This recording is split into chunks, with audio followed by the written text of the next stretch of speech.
Hello, folks. Welcome to today's meetup.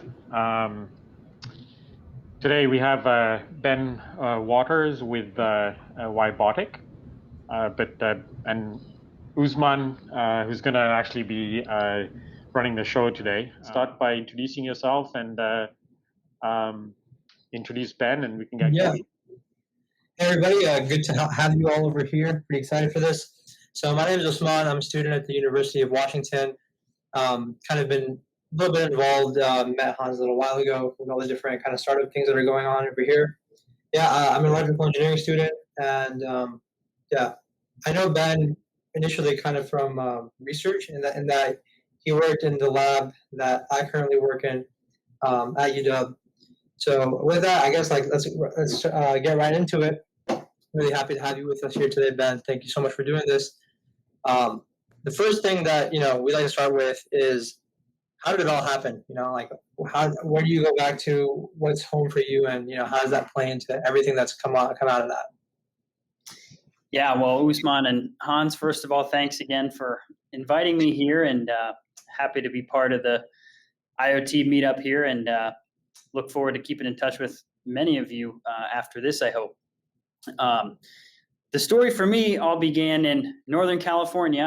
I grew up in the Bay Area, and my whole family was big into sports. I played a lot of ice hockey, played a lot of soccer, and some tennis, and that was always my passion. Being on a team and, being athletic was what I enjoyed doing. And in high school, I was playing on a club hockey team and a club soccer team and my school soccer team. And I think one of my most remembered presents I ever got for my birthday was a little reading light that you could clip onto your book so I could do my homework in the car, driving from one practice to the next. But during all that, a guy on my hockey team was looking at going to a boarding school on the East Coast, where the hockey rink and the soccer field were right next to each other on campus, and ended up touring those schools and ended up going back east to Connecticut for boarding school. And that allowed me to realize quite quickly that, being a decent hockey player in California does not necessarily mean you're a good hockey player. It's a different story on the East Coast. At least it was at the time. California hockey's gotten a lot better. But anyways, when I went to that high school, I kind of, realized for myself that perhaps professional sports wasn't going to be the long-term career play, and ended up coming back to the West Coast for college. Initially, I went to Occidental College down in Southern California in Pasadena, and initially thought that I was going to be a film major.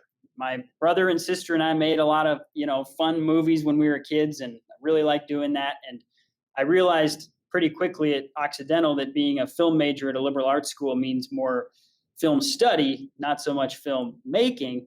And so that was when I heard about a program called the 3-2 combined plan. So Occidental had a program where you could do 3 years as a physics major and then transfer to engineering school.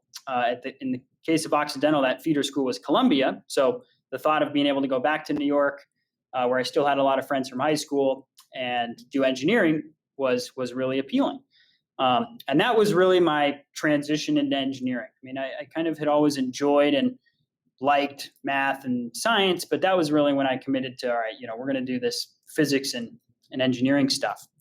And so I transferred to Columbia after 3 years at Occidental to do an electrical engineering program.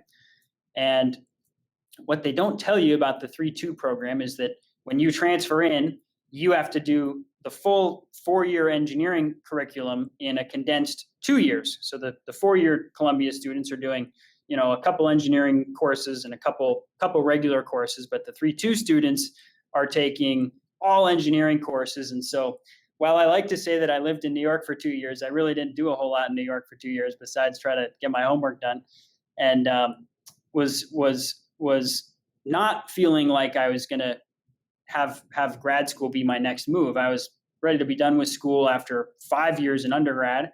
And that's when I moved out to Seattle. I got a job opportunity with Intel Labs here in Seattle. Some of you might remember Intel Labs. It was an awesome place to work. And sadly, in 2011, about a year into my time there, Intel closed that lab down. And that's when I had kind of a first big decision to make. I had a choice to find another job or go to grad school. Josh Smith, who's been a big influence in my life and a big advisor to me in general, was transitioning from his job at Intel to become a professor at UW. And I had a couple of other, job opportunities I was looking at. But ultimately, what attracted me to grad school at the time wasn't so much research, but rather Josh was a new professor there. Myself and a couple other guys were among his first graduate students. And Josh kind of told us, hey guys, I'm going to be doing a lot of, grants and fundraising for the research. I really need your help, recruiting people to the lab and defining, what's the research theme of our lab going to be. And that really excited me. I think going back to my team sports days, I've always been passionate about teams. I've always been passionate about, I was never really the best player on my team. So I was always the guy that had to, do his job and make sure I did the job as best I could and, do the best for the team. And I felt that was really a unique opportunity, and that mindset of the success of one individual is no greater than the success of the lab or the team you're on or the company or whatever. Really, I learned that in grad school, and I was grateful for that opportunity. And that's definitely something that stuck with me as, now in a leadership position at WiBotic. And lo and behold, 5 years later into a PhD program, I was faced with another decision.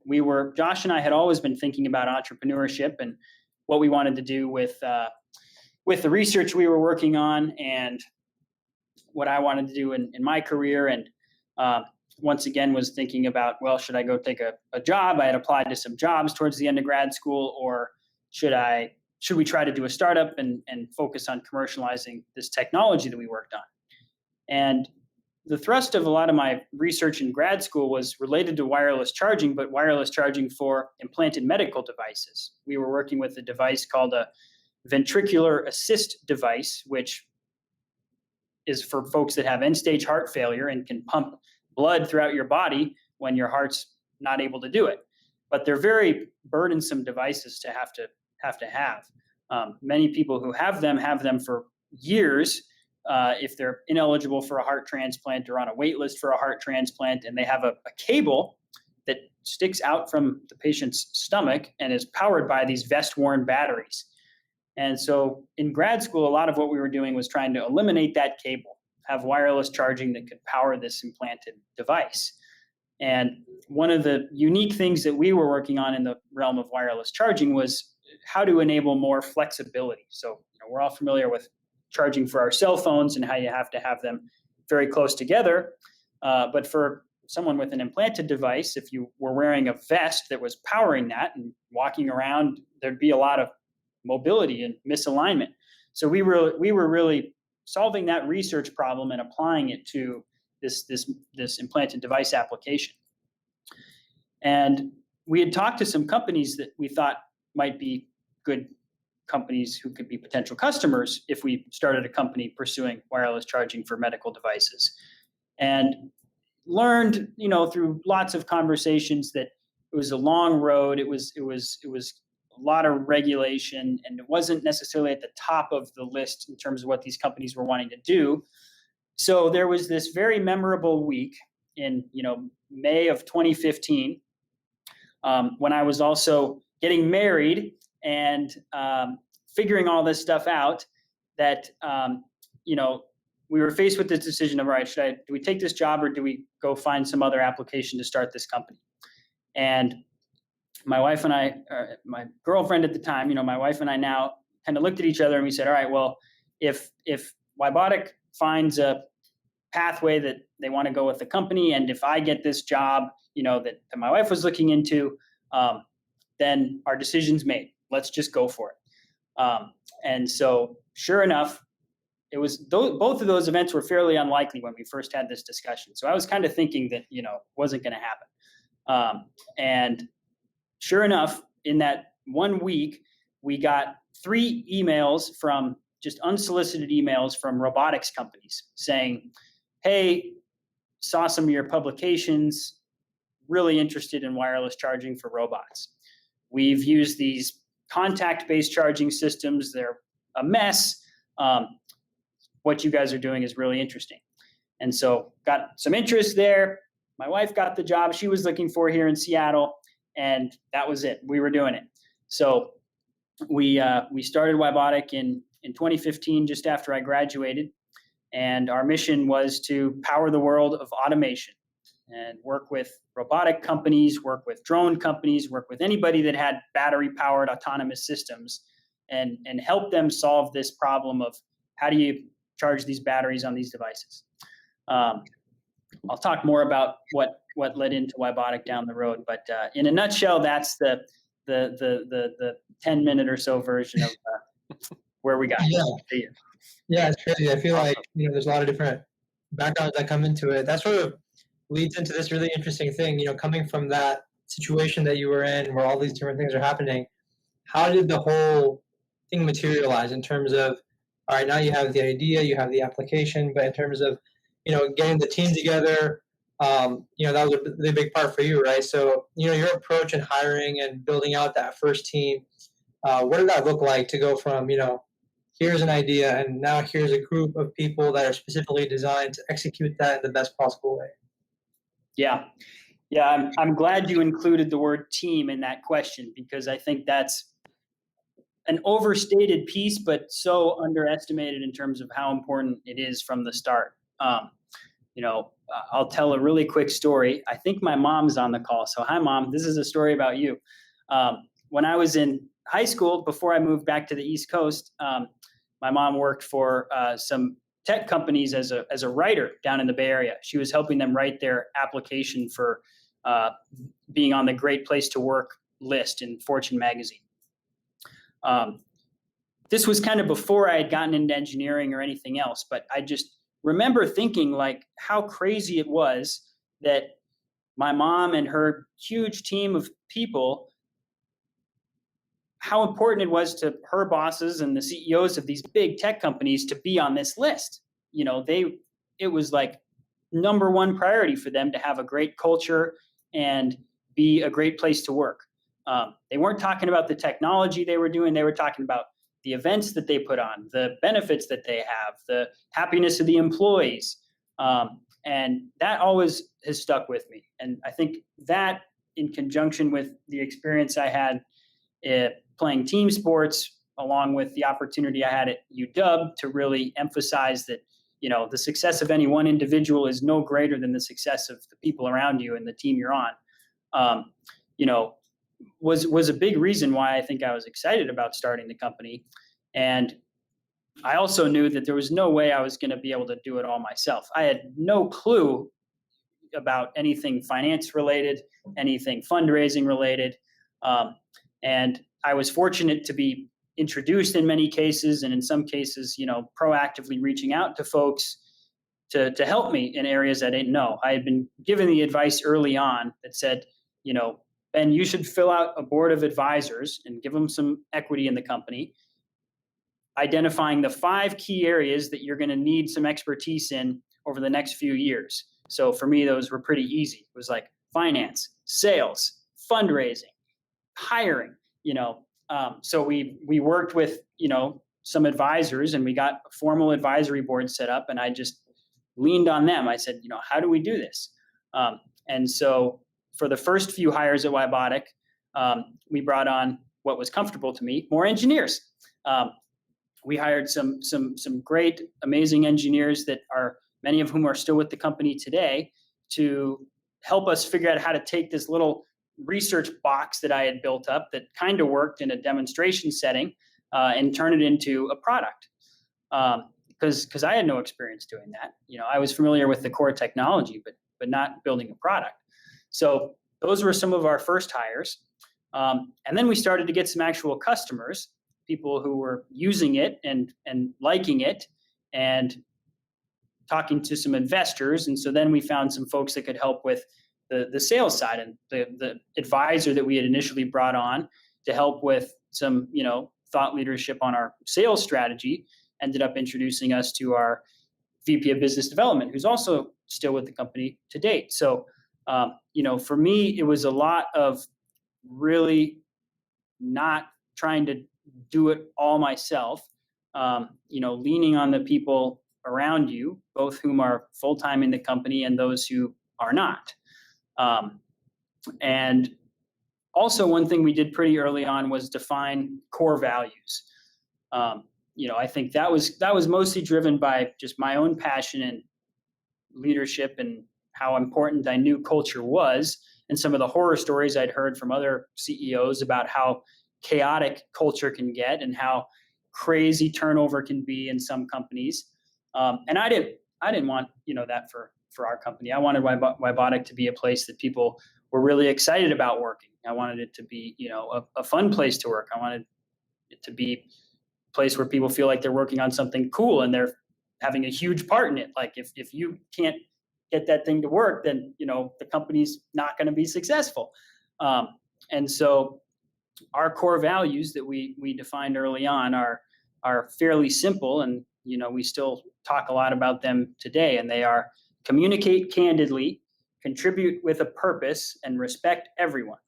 I really think that the word candor is such an important word for startups in any business to keep in mind. To me, candor means a balance between being straight up and,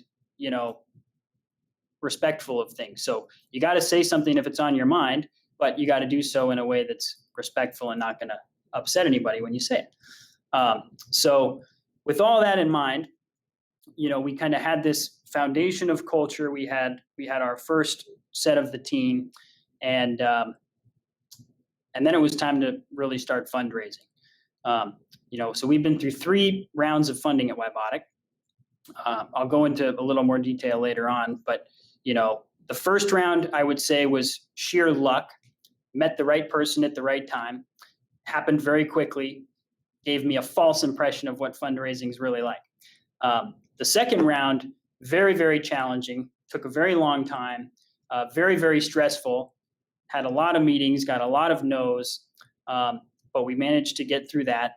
And then the third round, which was our Series A last year, was more similar to the second round than the first round. Also took a very long time. I felt a little bit more equipped. I kind of knew what I was doing. But nonetheless, what gets you here doesn't necessarily get you there. So the things that we needed to do for our seed round were not the same things we needed to do for our Series A. So I'll stop there, but that's kind of the early stages to the company and the team and how we got going. Yeah, that's definitely really insightful. And I actually want to ask a little bit more about that, because WiBotic is in a kind of a different situation in from a lot of the startups that are, I guess, popular in the press. The software startups that will just like raise at the drop of a hat or whatever, right? So how did you navigate the specific challenges of, or were there, bigger challenges with being a hardware startup and having to, take on that extra step, issues with like the amount of money to raise and whether you're diluting your equity by raising so much and how much you need to actually get to the market. Can you talk a little bit more about, like how that influenced things compared to some of the different startups out there, and, what you kind of did to mitigate that? Yeah, it's a really good question. I think different companies have different factors that contribute to how they approach this decision, around, do we raise a lot of money? Do we grow as fast as possible with, disregard for cash flow? Do we just, keep things kind of lean and mean and try to do what we can to keep growing? In the case of WiBotic, we knew pretty early on that the market we were targeting was early. The robotics market was getting going, and the state of the customers was pretty scattered. So we kind of intentionally kept it broad from a marketing perspective: drones, robots, battery powered, whatever. And from a strategy standpoint, we knew that I had to learn this, I guess you should say, in talking to investors, that it wasn't the hottest market. It wasn't like, oh, you're a robotics company, here's the term sheet. I think a lot of investors had that same hesitancy, that the robotics market's early. You're selling hardware into the robotics market. Sounds hard, sounds slow. And we knew that. We did try to hide that. I've heard a lot of pitches where, companies kind of try to say what the investors want to hear, not necessarily what they want to do. And I think that's a mistake. It might get you a faster path to raising money, but I don't think it's setting you up for long-term success. And so we really tried to just maintain a sense of focus. And we had a lot of opportunities from a customer standpoint. Being in the wireless charging space, we'd have companies email us about all kinds of crazy applications for wireless charging, tangential to the core products we were trying to build. We made a few mistakes along the way and probably took on some things we shouldn't have, but we've gotten a lot more rigid about that. And I think focusing to try to get products into your core market, even if it's a niche market, and having a big piece of that is, in our case, was a far better path than trying to just do wireless charging for everything. I think when it came to the fundraising, what that meant was we knew that we were going to probably have to raise less money, make it last longer, be a little bit lean with how we spend the money, because we had to stay ahead of the market enough to where we could get designed into things as our customers scaled up, but not too far ahead where, we were just going to run out of money before the market really put itself in a position for our business to be successful. And I'd say we're, on the tail end of that now. Like, the market's definitely picking up. There's a lot of companies that are deploying a lot of robots now. And that's good. That's good for us. So that was kind of the approach that we took. And we knew that we weren't going to go out and try to raise huge, seed rounds and huge Series A rounds. And so I think we're at the point now where, the business is getting some traction. We're really getting a concrete process around our sales and how we work with customers. And, that's the next challenge. So was that mostly according to plan in that sense, that, you had that strategy from the beginning, and it seems like I don't know, did you expect that this would be around the time where you would, go the way you're describing, start getting things going, be on the tail end of that?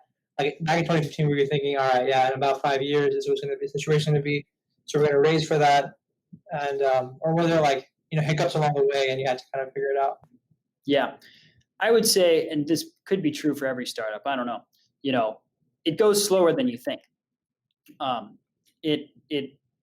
What we, and a lot of our, we would hear things from customers building robots that, oh yeah, we're going to be building this many robots next year. And it was, a tenth of that. And now it's actually starting to be a little bit more accurate, which is that's kind of our throttle for like, oh yeah, how legit is this opportunity going to be? And so I think for us, we kind of plan like a year ahead strategically and a few years ahead financially. When I'm like putting together financial models for WiBotic, I assume worst case revenue generation and worst case, highest spend.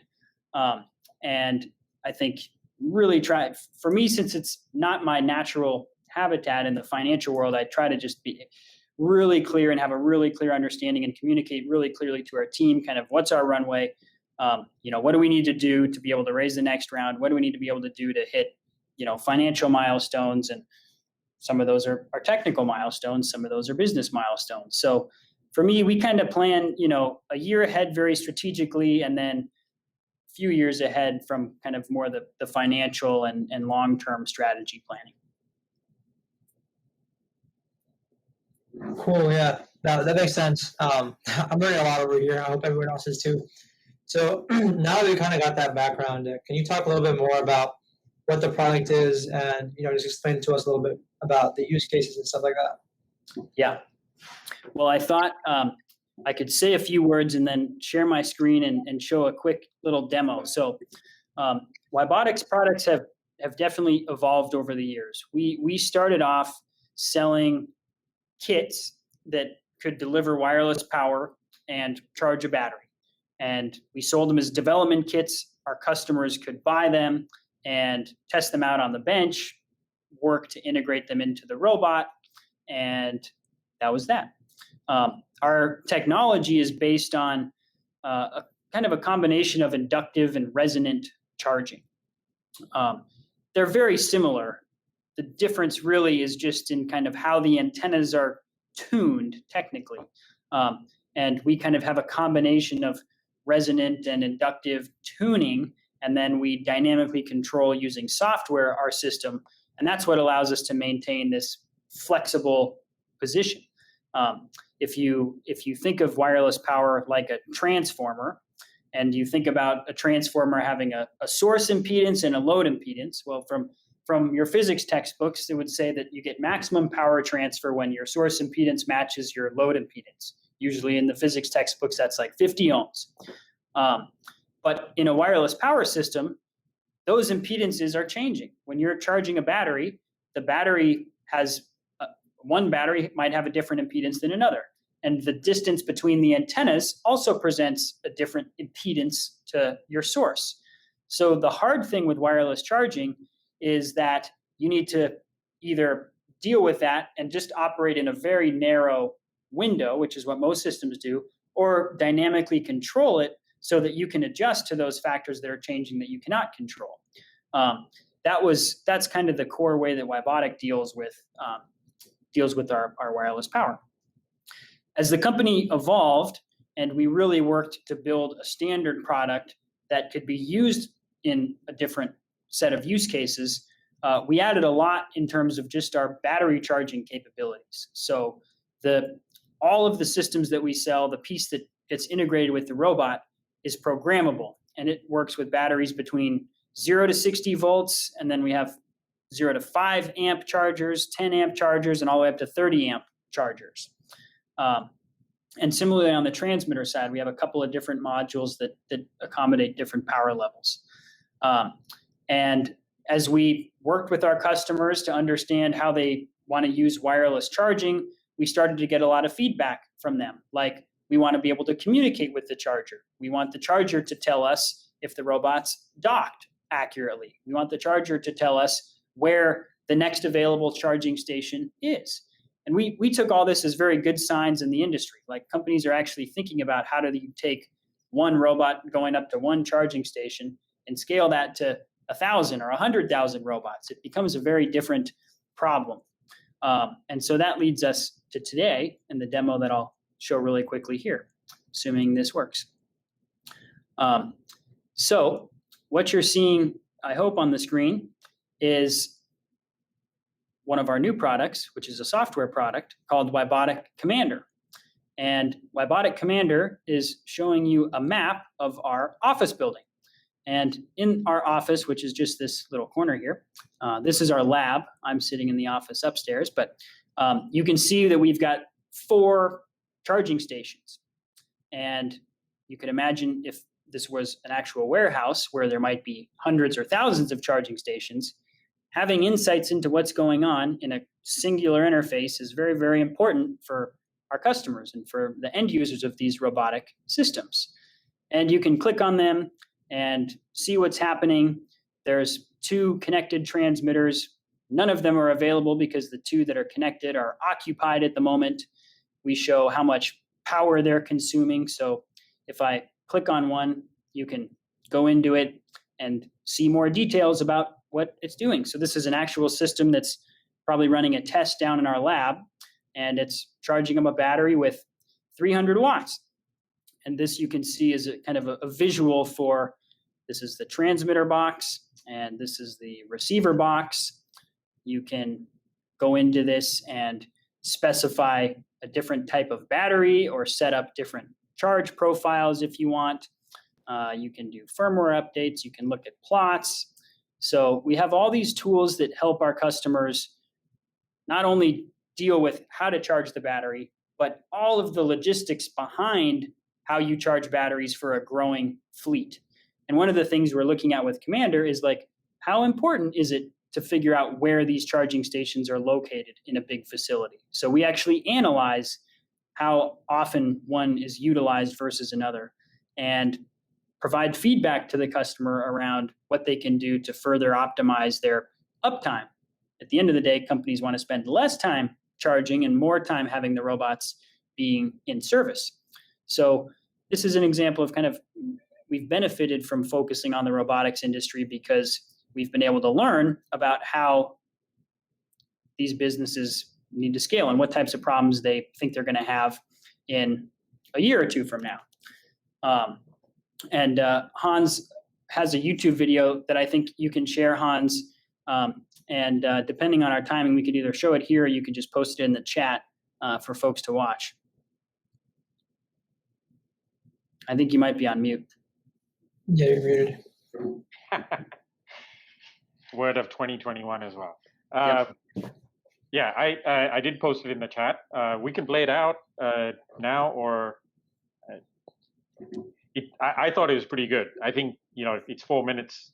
We'll play maybe a couple minutes of it if you want to talk through it. And Sure. Because I think some of the use cases are quite interesting. So let me just share it here.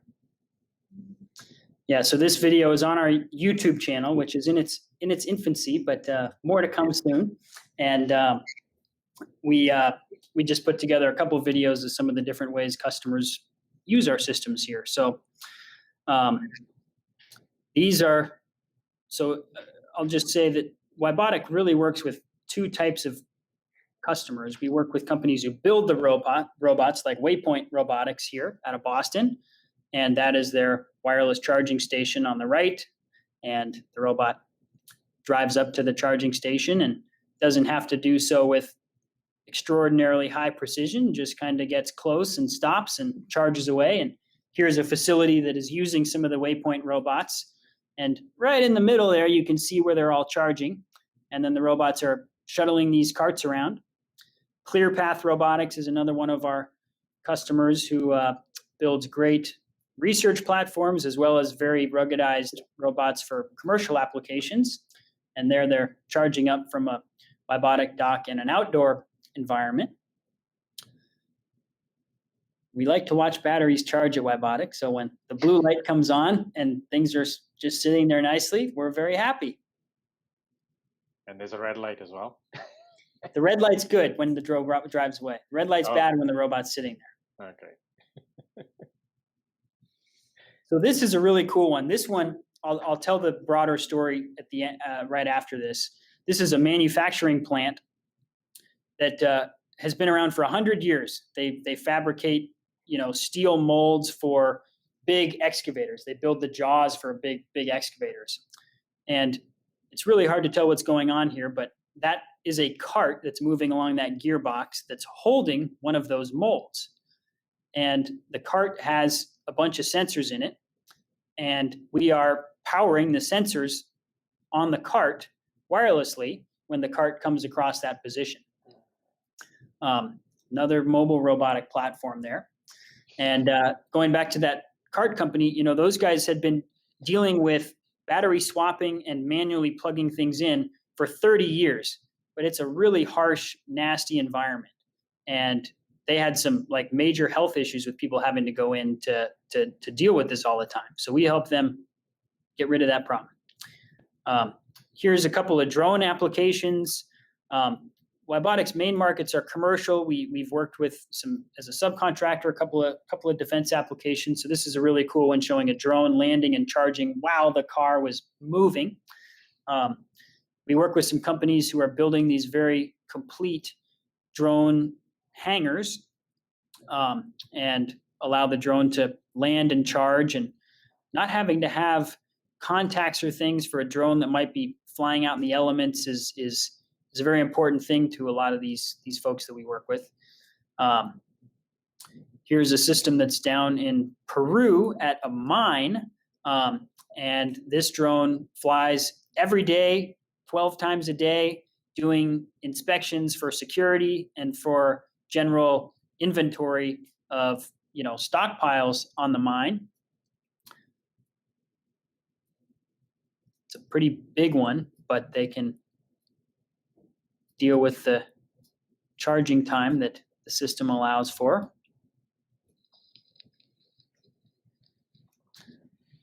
A lot of these companies, started off as pretty small companies. We work with a lot of startups like this. We also work with a lot of big corporate enterprise users of robots. We're starting to see a lot more where companies will have 5 different robots, and each of them will have a different charging station, and they'll want to have some sense of interoperability. Mm-hmm.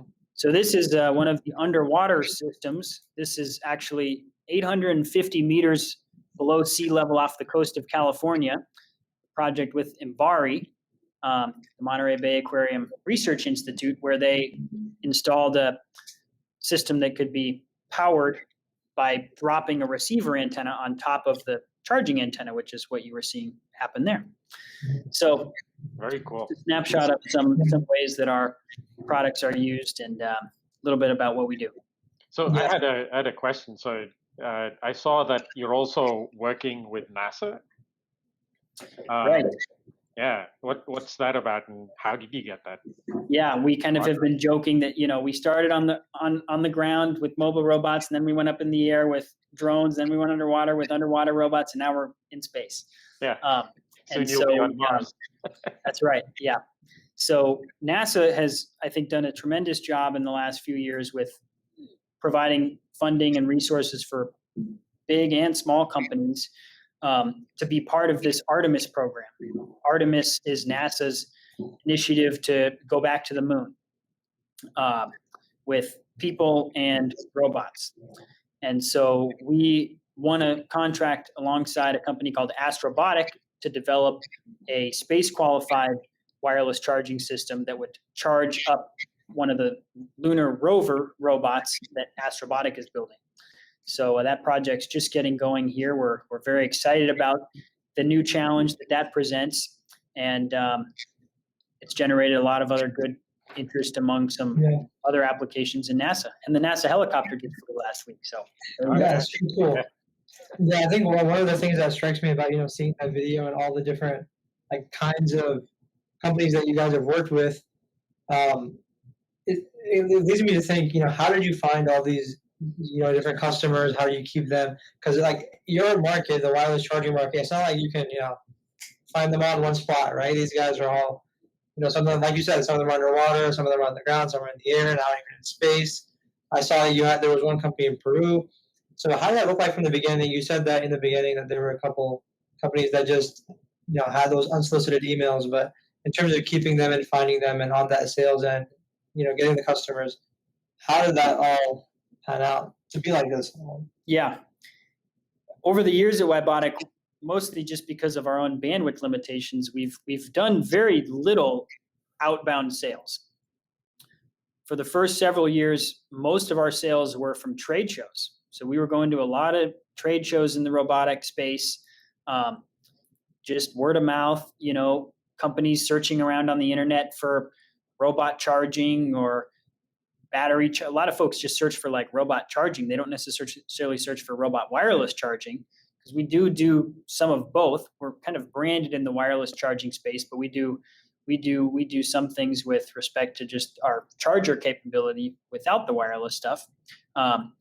But yeah, a lot of it was trade show driven for the first few years and word of mouth.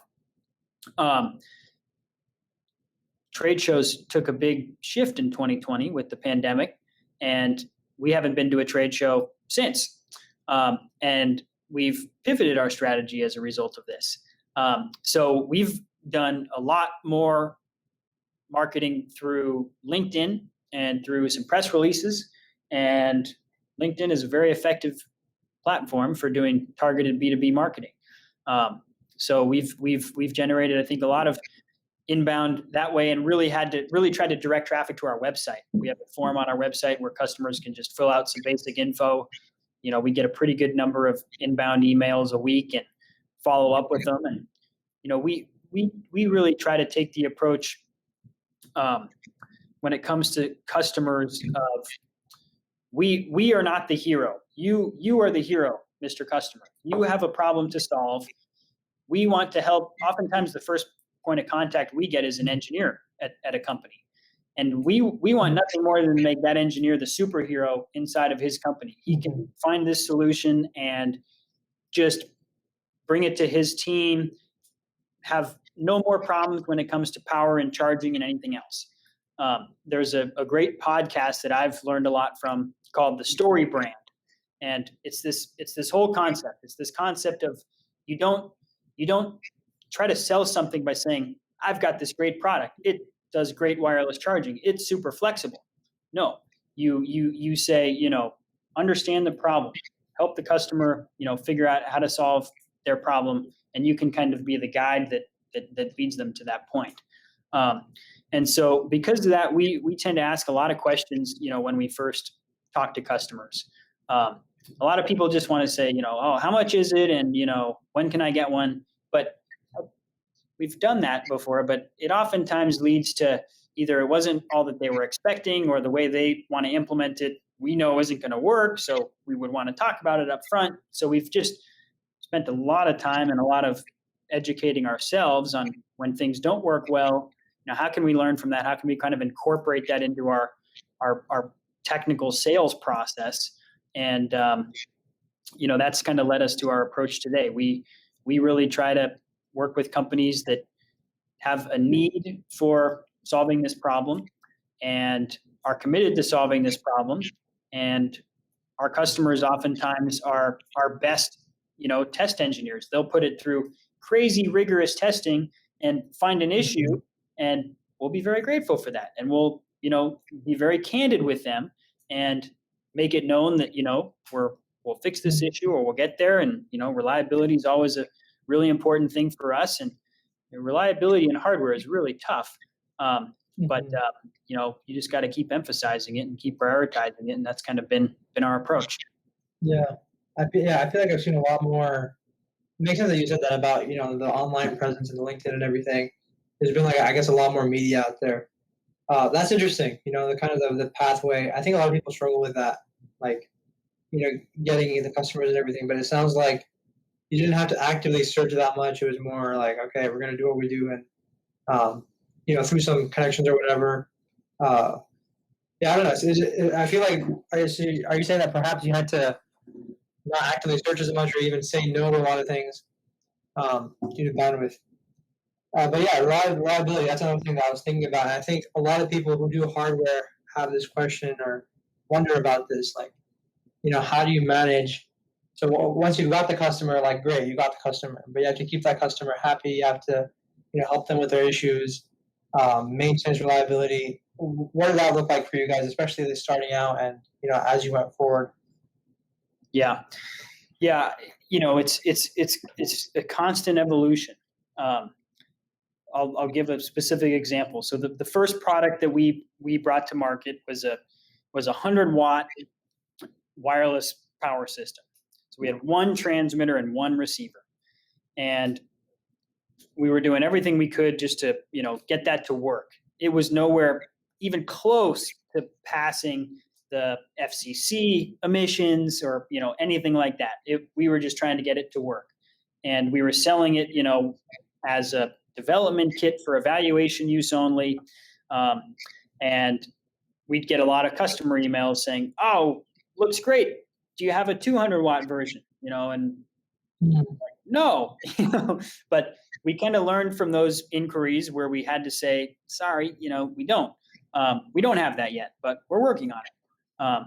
And that kind of fed our engineering development, right? Just listen to the customer. What do they need? Are we doing this just for this one customer, or is there actually a broader market that can use this? So just having that kind of self-reflection period when you have a customer that you don't have a good solution for. And then we decided to go build those higher power systems. So we then built a 300 watt version of our system. We initially wanted it to be much higher than that, but higher power wireless stuff's really hard. So we said we can do 300 watts, great, and so then we worked to really try to get the 300 watt system, locked in and dialed in. And then on top of that, we started to get a lot of the requests for some of the firmware stuff and some of the APIs and things like that. All of the same while we were trying to fill in some of the power gaps that we had and work towards certifications. So development of WiBotic has always been this kind of, we want to stay innovative. We want to continue to progress and build new products, but we can't just assume that the things that we've already built are just like good and done. You're kind of constantly evolving the manufacturability of your existing products while trying to introduce new products. And that's been one of the most challenging facets of, I think, our whole team at WiBotic. It's not easy. Those are tough decisions to make in terms of what to prioritize first. Do we go build this new thing or do we go fix this thing? Those are costly decisions, right? Because if you're going to say, all right, we got to go fix this thing for a month, and now we're a 15, 20 person team, it's a good amount of money to run a business for a month. So we take those decisions, pretty seriously, and we try our best to really have a democratic approach and allow everyone to contribute their thoughts. And it's not easy. I mean, I say it like it's kind of easy, but it takes a lot of discussion. It takes a lot of input. It's not always exactly what every single person thinks is the right way to do it. But at the end of the day, you just have to, lean on your foundation of, trusting everybody and a good culture, and just say, this is what we're going to do. And if we fail, at least it won't be because we, tried to do too many things and never could get anything right. Mm-hmm. Yeah, it kind of goes back to what you were talking about at the beginning, having that foundation. So when you guys started out in the beginning, what was the pathway between your first products where you were talking about how you had kind of the research grade stuff, and you had to move that to production, right? You had to move that to be able to actually ship out to customers and be reliable. How long did it take you to kind of get through that? And what was the what were the difficulties with that, and how did you get through it? Yeah, the short answer is we're still working on it.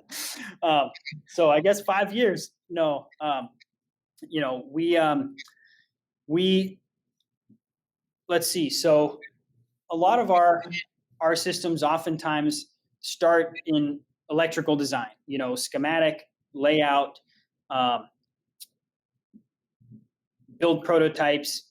All that stuff can, depending on how much you want to pay for those prototypes, get done pretty quickly, few weeks to a month or two, depending on how complex the design is. So our procedures were usually electrical first, get that done.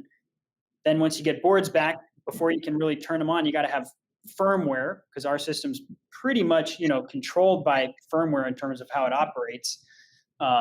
So got to get the firmware up to speed. So we kind of have processes where, all right, when the boards are out getting built, let's get the firmware going so that the day we get them back, we can turn them on and try things out. And then mechanical is definitely a big part of it too. Like, you can't just sell someone a bare circuit board. So, we've had a lot of different SKUs in terms of our mechanical enclosures, cable assemblies, all these things that kind of get into it. And then once you start to get beyond kind of, okay, we've got this prototype and it works, there's a whole nother set of things that have to happen in terms of the documentation, the getting ready for production. How are we going to get these built? Like, we've got so many different contract manufacturers doing, cables and enclosures and boards. And it gets to a point where the company can't handle it. So then you got to prepare someone else to, help you build it. And these are all things that, a lot of big companies are just experts at, and they've figured it out. But it's, that's not like a 1 month thing. That's like a year thing, getting those processes all going. And for us, there was a whole other evolution of the product, trying to get through certifications. There's not really standard certification documents out there that say, here's what you got to go do. We kind of had to figure that out, and navigate it ourselves and go through a lot of iterating to get emissions down before we were finally able to pass. And we just announced just a month or so ago that we passed our European certifications for our products. So I think, I didn't really answer your question other than just give a couple of random dates for kind of how long things take. But I think for us, it's just a constant evolution of getting the existing products as good as they can be and fixing things that we find out about, don't assume it's ever done, and prioritize very well. I think that was good. I think that those specific examples were probably what I was getting at anyway, right? Like me as a questioner, I have no idea what kind of things go into it. So those examples are illustrative, I think. That's definitely good. Yeah. Well, and now the semiconductor supply chain issues are a real thing. I'm sure some of you guys might have been experiencing this, but 56-week lead time on a microcontroller. I mean, it's craziness. So now we've been, having to deal with all that and making sure that we have, not sole sourced into things and we can get parts and, new challenges. Yeah, it seems like, taking all this on with a small team, especially, it sounds pretty hard because there's so many things to balance, right? With the customers and with all the different aspects that go into hardware. Yeah.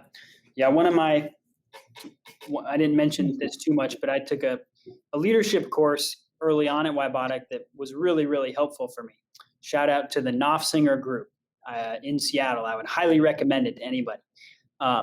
And the way that they define leadership is a math equation, so that's why I think I like it. L equals foo. Leadership is facilitating the output of others. And I think that applies not only to being a manager, but to your customers, to your investors. I mean, and so in the context of your question, Usman, about how do we deal with that? How do we prioritize things? From my standpoint, while I might have some ideas, going back to what I said earlier, I still don't feel like I always necessarily know the best thing or the best way to do it.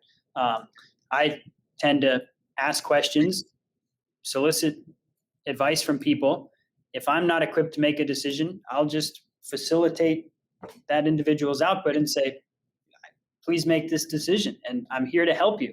Let me know what I can do to help. In some cases, if I have to make the decision, I'll ask people and get feedback. And when I make the decision, my intention is that it shouldn't come as a surprise to anybody, right? Because we've talked about it before. And so I really believe in L equals foo. And I believe in, when it comes to these hard decisions and how to prioritize what to work on from an engineering perspective, you really just have to have that embodied by everybody. And my hope is that everybody at WiBotic, embraces that concept, right? Of, I might be the person sometimes that's looked to make the decision. I might be the person sometimes that needs to help this other person get everything that they need to make the decision. But at the end of the day, whatever we decide to do, let's just go all in on it and do our best to be successful. Yeah, it really sounds like you have a lot of trust in them, and it takes like a really, I guess, with the approach that you're describing, that the whole team needs to be really dialed in. So how are you able to find, I guess, like, in your hiring, right? How are you able to find the individuals that can really, I don't know, facilitate and make it so that this strategy actually works effectively? I'm imagining that such people are probably not easy to come by. Yeah. Yeah, I think being in Seattle in the hardware space is interesting. It's a very, very small community of hardware engineers in Seattle. When we're hiring someone on the hardware team, for example, many of them, we know 5 people who worked with him. And so our hiring has really been through 3 avenues. Direct networking probably been the way we've, brought on most people at WiBotic. UW is probably the way we've brought on second most number of people at WiBotic. And LinkedIn is the third. We have a job posting on LinkedIn right now for a for a sales engineer. And for anybody else out there, we are hiring for sales engineer. We're also looking, it's not posted yet, but we're also looking for a great systems engineer. And we're always open to talking to great double E's or software engineers helping us build out Weibotic Commander that I showed, and continuing to build good products for here on Earth and in space. So please reach out or tell folks, because it is hard hiring great people. And we've been very fortunate at WiBotic to have a really strong core team, and we're kind of getting to this juncture where we'll be growing the team a little bit more. And yeah, I wish I had a magic recipe for the best way to do it, but kind of a combination of just don't be afraid to ask people. Say, hey, so-and-so, we're looking for someone to hire. The UW Professor Network is an amazing, amazing network. They are so well connected.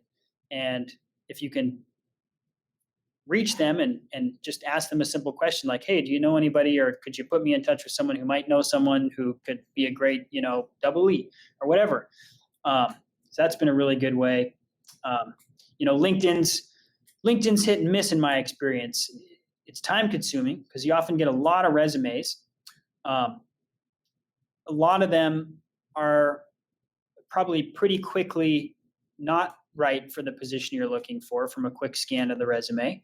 And then sifting through the ones that are good, and scheduling calls and doing all that is time consuming. But that's kind of how we've done it. We've spoken to some recruiters in the past, but we haven't really been at a point where we're like aggressively looking to hire beyond like multiple roles at the same time. So we've tried to manage it ourselves, but that could be a path that we look to do a little bit more of down the road, perhaps. So I had a question kind of related to that. So when when we had Keenan from Zipline, one of the things that he said was, they're building in that case, the drones themselves down in the Bay Area. Now that means now you need more skills. What are you guys doing? How much of it are you building yourself? What are you contracting out? What was that process like? Yeah. To date, we've contracted out very little when it comes to the engineering side of things. We're contracting out a little bit more we're definitely contracting out on the manufacturing side of things now. We're contracting out a little bit more on the sales side now that we've kind of got this standard suite of products. We've learned that, and I'm sure all of you have a lot of experience in this, but so much of a technical sale or a B2B sale is about, does the product solve a specific problem, and is the relationship between the two people talking about it strong? I mean, those two things just have to go right for things to go through, because at the end of the day,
board meeting